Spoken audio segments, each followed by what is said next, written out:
everybody a shout out online right now. What's up, family?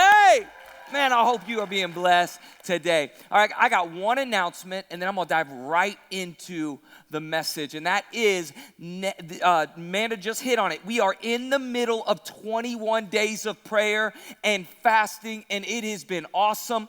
Can I give some love to our family out of Forsyth, man? Our Forsyth family have been meeting out there. They've been adding chairs every single day. Come on, that's exciting. They are really praying and digging in, and we are praying and digging here at the Branson campus, but I want to see that continue. There is nothing like when you get to this place to surrender to God, and you say, God, your voice has to be the loudest in my life. And man, I'm going to join with a body of believers that are seeking God, not just in 2 locations here, but all over the world. We're going to be praying and seeking God. We're going to let him be first in our life. We're going to make sure that he is who we exalt. His name is what's famous. Man, I want to encourage you. I know you've already missed 1 week. Guess what? 2 weeks is better than no weeks. So I'd love for you to be here tomorrow at 6 a.m. Let's pack this place. Let's pack Forsyth, and let's just be a unified praying church. Amen? All right, guys, we are in week 2 of our series called Habits. And I kind of kicked this series off because, you know, it's the normal, right? We come into a new year and we're going to have some New Year's resolutions, right? I got a whole list of goals I'm going to accomplish. But if you missed last week, we talked about how goals are not enough. That if you want to reach the outcomes that you want in life and that you're called to, you got to have habits that lead to healthy actions that lead you to achieving your goals. And if you missed last week, I want to encourage you, go online, get caught up on our website, on YouTube, and really get this sunk in, because I think you're going to need that to build healthy habits for 2020. But a brief refresher, what I talked about last week, the first thing I said is you've got to decide the type of person you want to be. The very first thing you got to get in your spirit is, who do you want to be? Man, I want to be this type of person. I want to be that healthy. I want to be that type of financially stable person. I want to be that dynamic in my faith. Like, I'll know the type of person I want to be so I can frame my habits around that. And then once you understand who you are, you answer the second question. You prove it to yourself with small wins. Man, every day you're going to take one step closer to the person you're called to be. Right? I love what God says in Zechariah. Don't despise the small beginnings. God rejoices to see the work begin. God cheers you on every step you take towards the person you are called and created to be. And so once we understand who we want to be, we're going to build actions every day that's going to lead us to who and what we were created to be. But here's what I've found. We come up with New Year's resolutions. We come up with goals. We come up with all these things. It's because there's things in our life we don't like. There's things in our life we want to change. There's areas in our life we think we should grow in. There's areas in our life we want more healthy. There's some unhealthy things in our life that we don't want to be there any longer. But this is what you got to get in your heart and mind. No one plans for an unhealthy life. But a series of unhealthy choices is going to lead you there. Like, nobody plans for that. I don't think anybody plans for a divorce, right? I don't think any boyfriend or girlfriend are dating and like, you know what, I think you're pretty cute. I kind of like you. We should get engaged and get married. I mean, it's probably going to end up in divorce. We're probably going to despise each other, but let's do it anyways, right? Like, I don't think anybody does that. I don't think anybody graduating high school says, you know what my goal is? When I'm an adult, I want to be financially stressed, living paycheck to paycheck, and always worried about money. I don't think anybody plans for that. I don't think anybody plans to be overweight and lead to health complications. I don't think anybody plans to get an addiction in their life, whether to a substance or alcohol or pornography. Like, I don't think any child, when he's dreaming about what he's going to do as an adult, says, you know what? I hope I wake up every day and I loathe my career. And I hate what I do.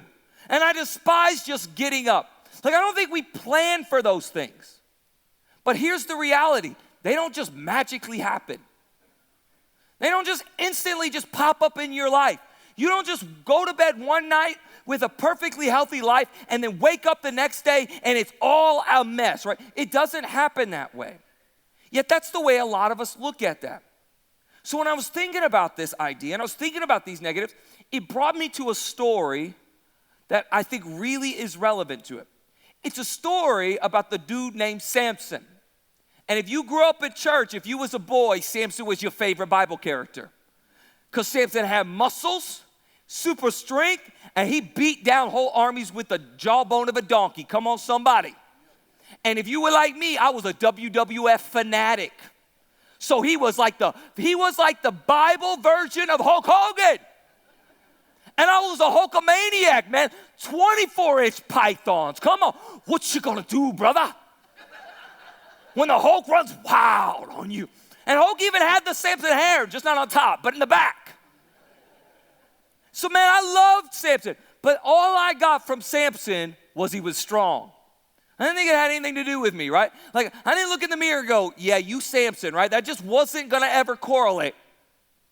But Samson's story is much deeper than his strength.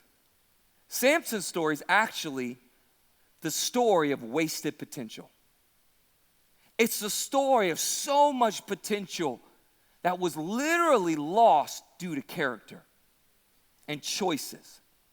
And it didn't just happen instantly. Watch what it says. So if you got your Bibles, turn with me to Judges chapter 15. If not, pull out your notes. And here's what it says. Watch this. Samson led Israel for 20 years in the days of the Philistines.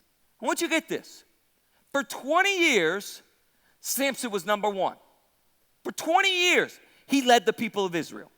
For 20 years, he was the hero they talked about. The ones they would talk about all the exploits at the campfires. He was the one they said, man, did you see how many Philistines he beat up? Did you see him in battle? Like, he was the dude. And for 20 years, the people of Israel, for the most part, had peace. For the most part, they were prospering. Philistines were still ruling the land, but they kind of left them alone because a lot of them were scared of Samson. So for 20 years, they had a pretty good life. And then all of a sudden, Samson goes from the hero to becoming beaten by the Philistines. He goes from the mighty warrior to becoming a prisoner. He gets his eyes gouged out. He's brought out at all the parties, and they laugh at him, and they mock at him when they're drunk, and they throw things at him. He goes from a hero to a laughing stock, from a hero to a zero. And if you kind of just summarize the story, you think, man, that happened quick. But it didn't happen quick. And when you understand it didn't just happen overnight, you'll realize how this is so relatable to our lives. Let's move on over to Judges chapter 16. Watch this. One day, Samson went to Gaza where he saw a prostitute. He went in to spend the night with her. The people of Gaza were told, Samson's here. So they surrounded the place and lay in wait for him all night at the city gate. They made no move during the night, saying, at dawn, we're going to kill him. Now you hear that story and you go, okay, dude got himself in a pickle. Samson was probably chilling up in the city, got some emotional urge, and just made a dumb mistake, right? Goes and sees a prostitute. And if you're just reading that story at face value, that's exactly what you're going to think. But when you start looking at the details, you realize it didn't just happen that quickly. First off, you realize, number one, Gaza, that's the capital city of the Philistines. That's the headquarters of his number one enemies. They hate this dude. He's killed their armies, their men. This is the enemies of Israel. He's going to their capital city. Clue number two, it's 25 miles from where he lives. That's 56,250 steps. Think about it like that. Homeboy took 56,250 steps in the wrong direction. 56,250 steps going somewhere to do something he knew he shouldn't be doing. 56,250 steps every step of the way, realizing what he's doing is probably not right. Probably a compromise. Probably not going to end well. He made a stupid choice, something so insignificant that would cost him so much, and he traveled 25 miles to do it. This is what you've got to get in your spirit. And if you're taking notes, write this down. Rarely do we get to the wrong place in life by one bad choice. We get there one step at a time, one day at a time, and one bad habit at a time. Listen to me. Rarely do you just get into a problem. Rarely do you just wake up and tragedy strikes. I'm in counseling and coaching people for many years. Most people's circumstances is just a result of a series of bad habits and bad choices and bad steps they've taken for a long, long time. He went 56,250 steps in the wrong direction, and we do it, right? We do it in our finances. We go 56,000 steps in the wrong direction. We overspend. We never budget. We always buy things we know we can't afford. We finance when we shouldn't. We keep going out to eat when we know we can't afford it, and then we are always broke before the next payday comes. 56,000 steps. Right? We do this, God, in our marriages, right? We do this where we talk to the people the wrong way and we speak to people the wrong way, and we finally find ourselves at the point where now you are meeting with a lawyer. 56,000 steps in the wrong direction. And then we wonder while we're there. And the question is why would we go the wrong direction when we know it's wrong? Why would he go to Gaza when he knows he shouldn't? Why would we make those decisions when we know they're not right? Why would we keep talking the way we talk? Why would we keep procrastinating the way we procrastinate? Why would we keep making those when we know it's not healthy? And the reality is this, if you're taking notes, write this down. It's because we don't believe our bad habits or disobedience will cost us. It's because for some reason we think we're different than everybody else.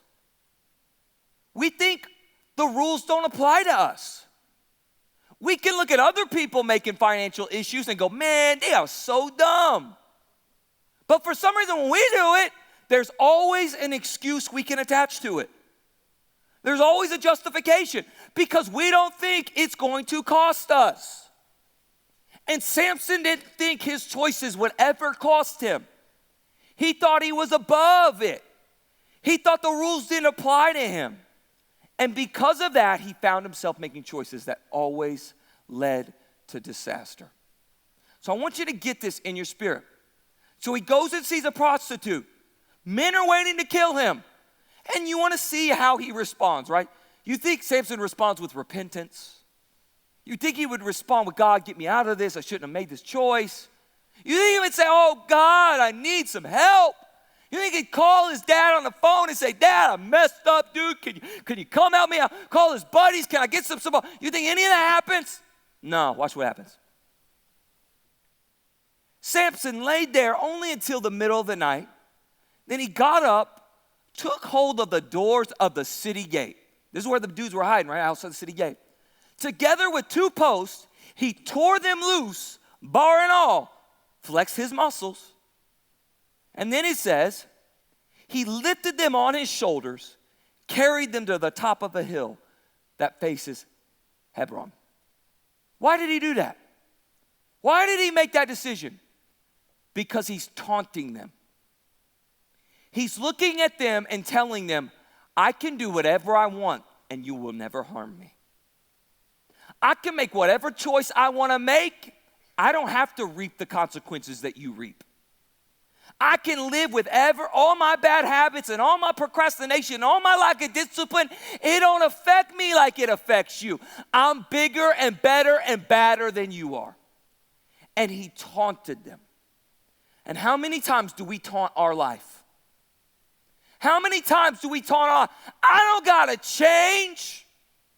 It won't harm me. It won't affect me. I'm bigger and badder and better than those people that are weaker than me. And we taunt our life by our bad choices. And this is where he gets himself into. And watch what happens the very next verse. Watch this. Sometime later, he fell in love with a woman in the valley of Sorek. This is a Philistine woman whose name was Delilah. Why is this a big deal? Because Delilah didn't serve God. Delilah served false gods, pagan gods. Delilah didn't have the moral code of the people of Israel. Delilah didn't have the way and the structure to follow God and serve God in his way and will. Delilah had an opposing view. But guess what Samson says? The rules don't apply to me. I can love who I want. I can do what I want. I can make whatever decision I want. It doesn't affect me. And if you read earlier in Samson's life, he tried this earlier with a Philistine girl. It didn't end well, but what did Samson say? I got out of that one. I'll get out of this one. And watch what happens. Very next verse, verse 5. The rulers of the Philistines went to her and said, see if you can lure him into showing you the secret of his great strength and how we can overpower him so we may tie him up and subdue him. Each one of us will give you 1,100 shekels of silver. So Delilah said to Samson, Samson, tell me the secret of your great strength and how you can be tied up and subdued. I'm really good at reading children's stories. Come on. I do all the characters. Think about this. Dude's the strongest man in the world. And his girl says, tell me how you can be weak and get beaten up. What girl does that? You know your girls want you to be the best. They cheer you on. They like going on Instagram like, look at my man. Right? That's what they don't want you to be weak. No clue. So you know what he says? He goes, all right, here's what you do. You tie me up with 7 bowstrings and I'll be weak as everybody else. So the Bible says Samson falls asleep. And while he is asleep, she ties him up with 7 bowstrings. And then all of a sudden she goes, oh, Samson, wake up. The Philistine armies are here. He wakes up. He sees that he's tied with 7 bowstrings. He breaks them free, goes out there, beats up the whole army, and then he comes in, and guess what?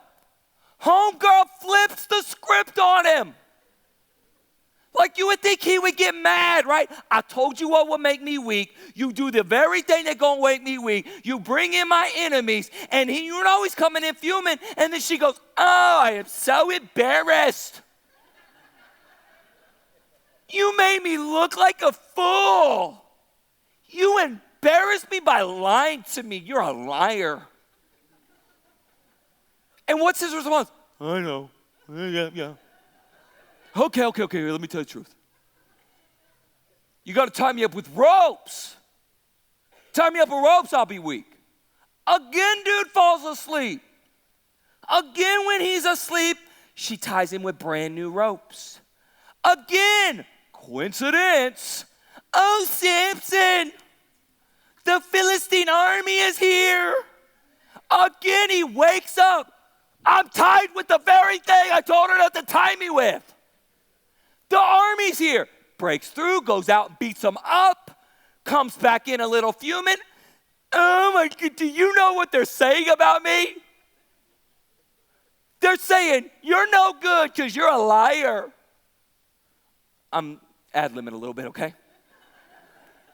I'm so embarrassed. I'm such a fool. What's he say? I know. All right. Here's what it is. If you put my hair in ribbons and bows, because, man, that's going to make me look weak, so I got to be weak if that happens, right? Again, he falls asleep. She ties his hair in ribbons. And the coincidence of all coincidences, guess who's outside? Oh, Samson, guess what? You're a alarm clock. Philistines. Again, he wakes up, looks in the mirror. What? Goes outside. Now he's pretty ticked off because the way he looks. Beats him even harder this time. Comes back in and she flips it on him one more time. That's like keeping on giving somebody your PIN number for your bank. I won't use it, just give it to me. And you keep on giving it, right? Like, what? You don't love me. You should see what they're saying online about our relationship.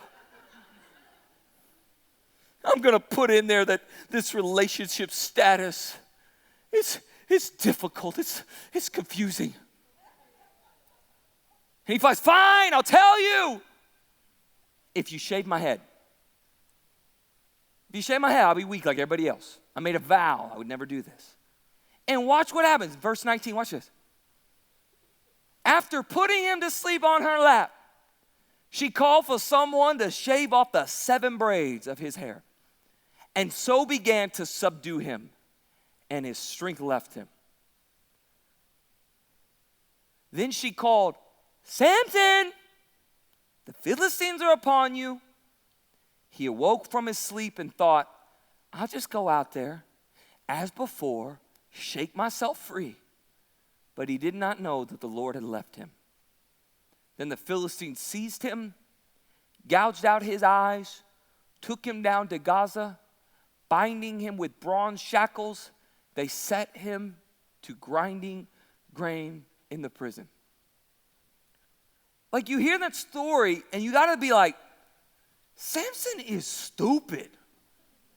Right? Like, it's got to be, like, he got to be dumb. Like, he got to be one of those mindless people to do that 4 times. Samson wasn't stupid. He was arrogant. What did he say? I know what I'm doing is wrong. I'll just go out there like I've always done and shake it off. I know the choices I'm making aren't healthy, but I'll just get over this like I've always gotten over this. He was arrogant. He thought his choices wouldn't cost him. It's what we do. We do the same thing. I know I shouldn't spend money on that. I know I shouldn't overextend myself. I know I should have a budget. I know I should not get that new car because I couldn't afford the other car. I know, but you know what? I'll deal with it. I'll just go out there like I've always gone out there and I'll just shake it off. I'll just get through it but this time the repo man's there. This time you're getting evicted. This time you got to file for bankruptcy. We do this in our marriages. I know we have problems. I know I shouldn't say what I always say or act like I always act or react the way I always react. But you know what? I shouldn't be the one that always apologizes. They need to apologize. They're not perfect. What's the big deal about not going on dates? We're busy. We got kids and activity. What's the big deal? What? You want me to go to counseling? I ain't going to counseling. I ain't talking about nobody. I ain't changing. I know we're in a rough patch, but I'll just shake it off like I've always shaken it off. But this time, there's paperwork drawn up. This time, you got to deal with something a little bit more than that. And we do this in our spiritual lives. I know I should go to church. I know I should be ready, but what's the big deal? I know I shouldn't watch that. I know I shouldn't go there. I know I should be hanging out with these people. I know I should be doing those activities, but I'm not like everybody else. It don't affect me like it affects everybody else. I just shake it off. I just go in and I just shake it off. But this time, you walk so far away from your God-given design, there's this barrenness in your soul. Because you've been taking 56,000 steps in the wrong direction. You ain't called to Gaza. You ain't called to a prostitute. You're called to the city of God. But we just think it won't cost us. So the question you got to realize is this. You got to stop some things so you can start some things. You got to stop some things in your life so you can start the right things. So I want to teach you very quickly tonight how to break bad habits. Because all those steps, they're just a series of bad habits. And the very first thing you got to get in your spirit, write this in your notes, you must acknowledge them. Listen to me. There is great strength in honesty. You got to be honest with yourself. What steps am I taking that's taking me away from who I'm supposed to be, who God created me to be? What are some things I'm doing that aren't healthy? Maybe you're struggling with lust. Maybe you're struggling with some greed. Maybe you right now have this gift of delusion where you think it's everybody else or all your outside circumstances that have gotten you here, and it's never you. Maybe you're a workaholic and you always put your work above your family. Maybe you've got slothfulness in you. You don't got no discipline in you. Maybe you struggle with a lack of stewardship. Maybe you got anger. I don't know what it is. But what is in your life that you know shouldn't be there? You cannot defeat it if you do not define it. And you got to start defining some unhealthy things in your life. And remember last week we talked about if you know your outcome, work your way backwards. It's the similar vein, right? You need to write this in your notes. Define the type of person you want to be and what habits are hindering that. Define who you want to be and then look in the mirror and say, am I acting like that? What am I doing that's not like that? Define the type of husband, the type of wife you want to be, and then start replaying your conversations. Is that what a godly husband would say? Is that what a godly wife would react? Is that how they would treat the people? If you want to be a godly employee or a godly leader or a godly, start replaying the way you lead or how you conversate with the people you do work with. Is that the way? If you want to be a healthy person, start looking at your activities. If what I've been doing healthy, is there things in my life that's unhealthy? If you want to be financially stable, look back at your past month and say, have I been making financially stable decisions or have I been making rash decisions?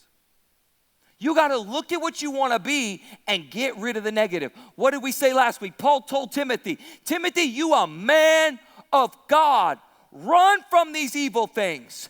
You're a man of God. That's your identity. Now run from everything that's contrary to that. You're a man of God. Should you talk like that if you're a man of God? You're a man of God. Should you watch that if you're a man of God? You're a man of God. Should you go there and those places or associate in those activities? Because you're a man of God. And if the answer is no, get away. Don't just trot away. Don't just slowly walk away. Run. Run. Because you're not called to Gaza. You're called to the city of God. James says, get rid of every filthy habit and all wicked conduct.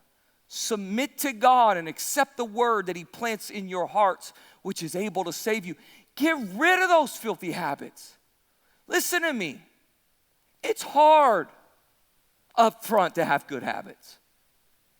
And it's easy up front to have bad habits. It's hard up front to have good habits. But man, the harvest you get later on is so awesome. But it's easy to have bad habits up front. But they leave you barren down the road. It's hard to have a budget. It's hard to not go out to eat. Because it takes more work to eat at home. You got to go grocery shopping. You gotta make the meal. It's hard to not buy things when you want them. It's hard to pay down your debt. But can I tell you something? There ain't no better sleep you'll ever get in this world when you got money in the bank. You ain't living paycheck to paycheck and you ain't stressed financially. It's the best feeling in the world. It's hard to go to the gym early in the morning or go to the gym after you've worked all day.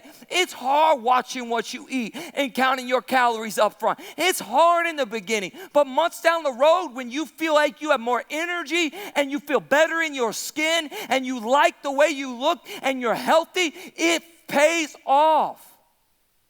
Can I be honest with you? It's hard going to couples counseling in the beginning.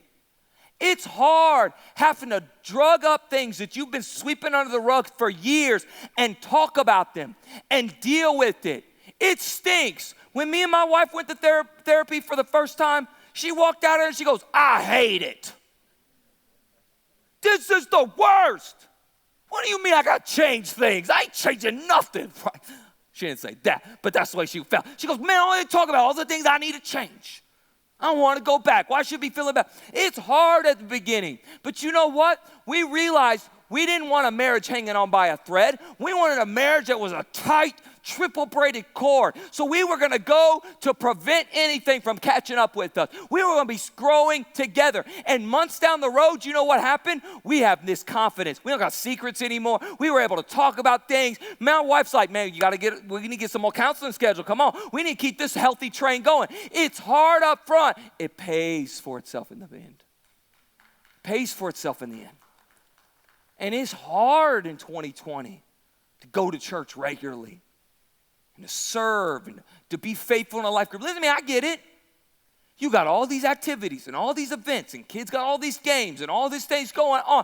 Listen to me. I know, and it's so easy to put the habit in where you will put God on the back burner and you will put all your events and your activities and your preferences on the front burner. It's hard to make sure God's first in the front. But listen to me. We are not bodies with souls. We are souls with bodies. And the number one thing you should take care of is something that's going to matter 500 years from now. You should model to your children what it's like to be parents that thrive in their faith for God. You should understand that the life and the opportunity you live here, one day you will stand before God in heaven, and I pray that he looks at you and says, well done, my good and faithful servant.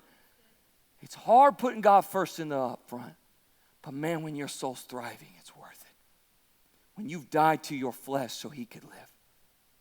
Listen to me very clearly. We have to get to the point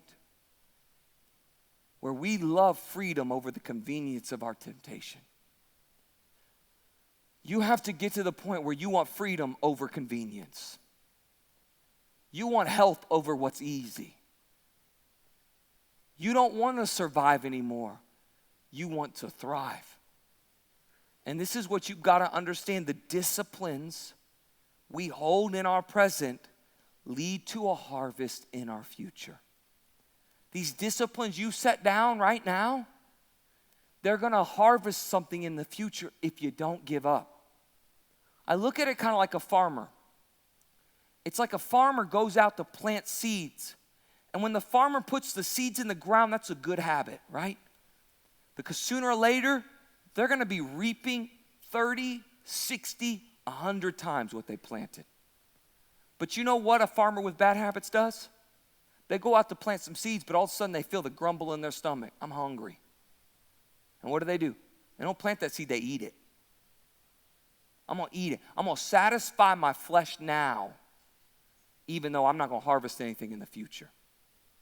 Too many of you have been eating your seeds instead of planting them. And you wonder why you ain't harvesting. Because you have this habit of satisfying the temporary and not thinking long term. You got to shift your mind and understand. That's why Paul says in Ephesians, have nothing to do with fruitless deeds. See, the deeds of darkness are fruitless. They don't harvest anything. But you got to expose them. Have nothing to do with them. Do not play with them. Do not justify them. Do not have this association with them. You have nothing to do with them. There is a line, and I've said this before, there's a line spiritually you cannot cross. But here's what we do as believers. We get as close to that line as possible, right? I'm not crossing it, I'm hugging it, but I'm not crossing. You remember when you're a kid and your brother or your sister say, don't touch me. And then you stick your finger right in the face, like, I'm not touching you, I'm not touching you, right? That's what we do with compromise. I'm not stepping over the line, God. I'm hugging it, I'm not touching it. Listen to me, ain't nobody perfect. You gonna stumble sometimes in your life. I stumble. And if you hug in that line of compromise, when you stumble, you falling. You got to do what the Bible says. Flee from sin. Run from it. Get as far away from that compromise as you can. Because when you stumble, you're going to fall in safety. You're going to fall in comfort. You're going to fall in a place that you can get back up. You're not falling in Gaza. You're not falling in the wrong places. You're falling in a place of comfort because you realize you've made the right choices. Which leads me really quickly to my second point. You got to make it difficult to compromise. You got to start making it difficult in your life because you ain't hugging this compromise line. You are finding yourself in places that's far from those compromises. Watch what Proverbs says. Take hold of my instructions. Don't let them go. Guard them, for they are the key to life. Don't do as the wicked do. Don't follow the path of evildoers. Watch this. Don't even think about it. Don't go that way. Turn away and keep moving. I'm not telling you to have more self-will or more willpower. You ain't strong enough on your own. I'm not telling you to do that. What I'm telling you to do is identify your compromises, identify the path of the wicked, and realize there's a path of righteous, and you've got to realize which path you want to take. And when you do that, you're going to start realizing there's some triggers in your life you've got to identify. That first trigger, where are places you go that lead to unhealthy decisions? And where are places you go that lead to healthy decisions? I'll get real practical with this. When it comes to my diet, I tend to make unhealthy decisions when I go to a fast food restaurant. Why? Because the only thing you can get healthy at a fast food restaurant is a salad. And you know what I tell myself? I don't feel like eating a salad. I want to eat something that's good. So I'll make a bad choice. But I tend to make better choices when I go to a sit-down restaurant or I eat at home. Why? Because I can eat something I actually will enjoy, and I can dictate if it's healthy or not healthy. I have more options. What are places you go that are not healthy? Maybe you find yourself in unhealthy places, making unhealthy decisions because you are trading church for wrong places, life groups for the wrong choices. Maybe it's not even physical places. Maybe you're finding yourself in digital places. Maybe you're watching things you shouldn't be watching. Maybe you're on websites you shouldn't be on. Maybe you're clicking on people's profiles. You ain't got no business clicking on their profiles. And it's causing you to make unhealthy choices. Where are the places you make healthy choices? Where are the places you make unhealthy choices? Second, what's the trigger with your time? When is it in your time that you tend to be the weakest? Maybe it's late at night. Maybe it's when you are bored. Maybe when you get restless. What did the Bible say? David had an affair with Bathsheba in the time when kings were off at war. He was not at the right place, and he was there at the wrong time. He stayed home when he should have been at battle, and he found himself in trouble that led to adultery and a murder. What's your times that lead to health, and what's your times that lead to unhealth? Thirdly, what's your triggers with your moods? Have you ever realized you will say and do the dumbest things when you're in an argument with your spouse? Right? You say things you would never normally say. Studies say that your IQ drops 30 points when you are emotionally charged. You ever wonder why people say the dumbest things when they're mad? It's because they physically dumb in that moment, right? They drop some IQ points. What are you doing? What's those moods? Maybe it's you're stressed or tired. Have you ever realized you will make the biggest compromise when you're stressed or tired? Because you don't feel like dealing with it. You'll let your kids get away with murder because you don't want to deal with it. Just shut up already, right? Just be quiet. Oh, fine, eat the cupcake at 11 o'clock at night. As long as you just leave me alone, right? Because your mood's that way. Maybe you're anxious.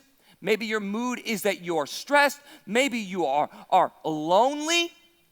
Trigger those moods and find out where are those triggers that lead to unhealth. And maybe you need to start learning to get out of your emotional state and prayerfully compose. Maybe you need to start going for a drive, crank on some worship music and pray and seek. Maybe you need to call the time out in the conversation with your spouse and say, I got to pray about this because I'm not in my right mind. I'm unhealthy. And spouse, you need to say that's a good thing because they don't want to say something they don't want to say. What's those moods?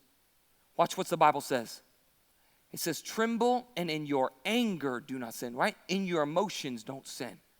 When you are on your beds, search your heart and be silent. You see what he's saying?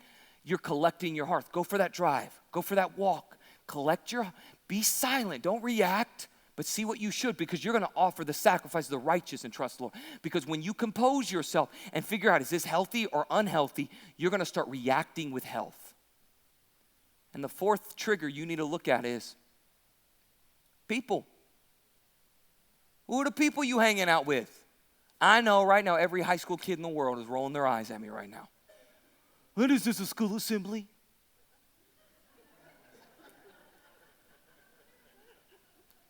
Like it or not, you are who you hang out with.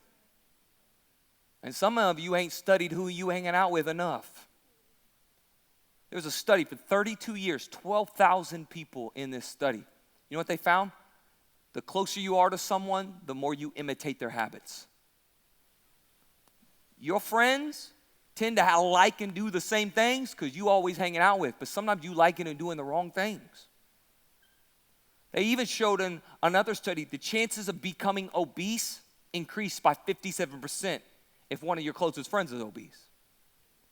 In the same fact, if one friend loses weight, other friends lose weight 1/3 of the time. We tend to partake in what each other are doing. That's why you got to realize you walk with the wise, you become wise. You hang out with me long enough, you're going to be the smartest person in the room. But you associate with fools, you get yourself in trouble. Parents are going, amen right now. Come on, somebody. Watch this. Don't be fooled. Bad companions ruin good character. You could have the best intentions at heart. You could say, man, I want to be this, I want to do that, I want to be that. And you could have such good character, but you keep hanging out with the wrong people, and that's going to start shifting. So I want to leave you with this action step right there. Surround yourself with people going the direction you want to go. Surround yourself with people who have marriages you want to have. Surround yourself with people that are financially stable the way you want to be financially stable. Surround yourself with people that's killing it in their work the way you want to kill it in your work. Surround yourself with people that are healthy the way you want to be healthy, because you are going to start rubbing those habits into your life. You're going to start walking in those habits. But most importantly, surround yourself with people that are passionate about Jesus the way you want to be passionate about Jesus. Get in a life group. It's not an event to be a part of. It's literally saying every single week I want to surround myself with people that are running towards Jesus the way I want to. An African proverb says, you want to run fast, run alone. You want to run far, run together. You want to go to the places God called you to go. You want to go the distance. You need the people in your corner. Man, get on a serve team. Start doing life with people. Because here's what I know, the writer of Hebrews says it like this. He said, man, we got to think of ways to motivate one another to acts of love and good works. But watch this. Let's not neglect our meeting together, as some people do. Let's not neglect going to church, because most of us do. Let's not neglect going to life group as we become accustomed in habits to. Let's not neglect getting out of life-giving community because we would rather let our preferences and priorities override our spiritual health. But encourage one another, especially now that the day of his return is drawing near. You got to get in life with the people going where you want to go. 56,250 steps, not towards Gaza, towards the city of God. Now, some of you in this room right now need to take your first step towards the city of God. Some of you need to take that step into the person God created you to be. Some of you are in here right now, and this whole church thing's new to you, and you don't have any relationship with Jesus at all, but you feel in your heart there's something missing. And I want to take that first step, letting Jesus into my life. But there's some of you in this room right now, you say, Pastor Mike, I used to have a relationship with God, but I walked away. I made choices that I know are not healthy. Why didn't it stick? Why didn't I grow? Because you bought into the greatest lie of the enemy. You thought your faith was a solo venture. Your faith is not a solo venture. Your faith is about a community. We are called the body of Christ, not individual bodies. We are called a family of faith. We need people in our corners.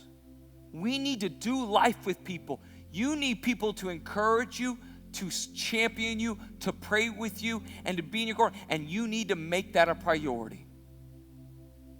And some of you need to come back home.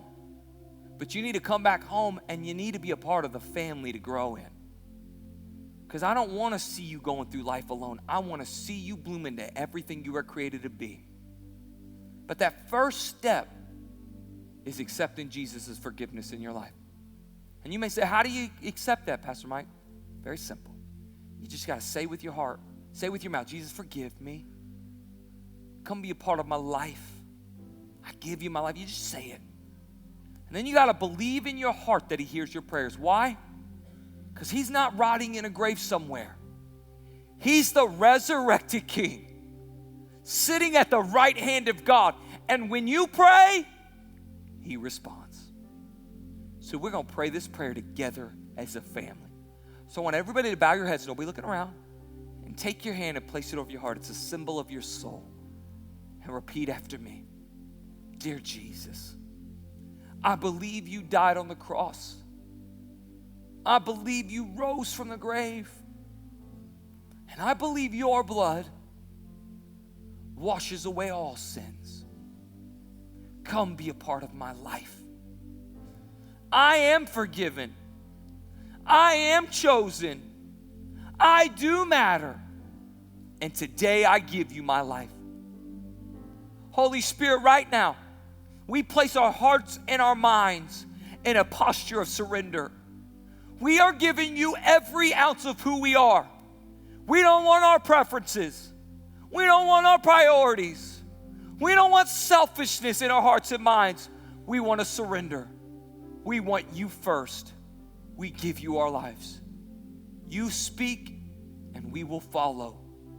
You lead and we will follow. With every head bowed, I want nobody looking around. If you made that commitment today for the first time, or you recommitted your life to Jesus, I'm going to ask you to do something real crazy right now. I'm going to ask you to raise your hand in just a second.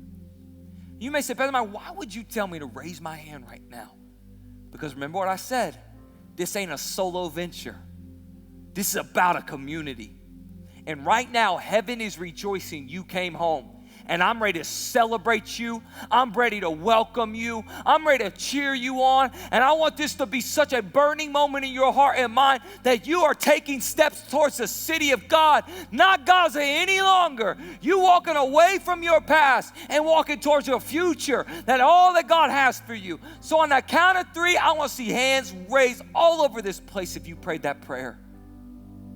And if you're watching online and you made that decision, you let us know. 1, don't be afraid.